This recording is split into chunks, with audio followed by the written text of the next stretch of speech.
ప్రపంచంలో ఎంతటి గొప్ప ప్రసంగికుడైనా సరే నీ సంఘ కాపరి కంటే గొప్పవాడు కాదు. మీకోసం నేను ప్రార్థన చేస్తానా? ఏదో వచ్చాను కాబట్టి ఇప్పుడు ప్రార్థన చేస్తాను కానీ ప్రతిరోజు మీ కొరకు పేరు పేరున నేను ప్రార్థన చేస్తానా? చేయను కదా. ఈ విషయం తెలియక కొంతమంది మా దగ్గరికి వచ్చి, అయ్యగారండి చాలా బాగా చెప్పారు ప్రసంగం, మీ అనుదిన ప్రార్థనలో మా కోసం జ్ఞాపకం చేసుకోండి.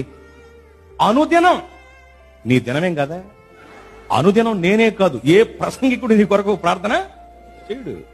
ఏదో ఒకవేళ చేస్తే అందరి కొరకు ఒకటే ప్రార్థన, పప్పును రుబ్బులేసి రుబ్బేసినట్టు. ప్రభువా చాలా మంది ప్రార్థన చేయమని అడిగారు నాయన, కానీ వాళ్ళ పేర్లు నాకు గుర్తులేవు నాయన, నేను మర్చిపోయినా నువ్వు మర్చిపోయే దేవుడివి కాదు నాయన, ఏదో ఒకటి చేయండి నాయన అని ప్రార్థన చేస్తాను తప్ప పేరు పేరున మీ కొరకు శ్రద్ధ కలిగి ప్రార్థన చెయ్యము.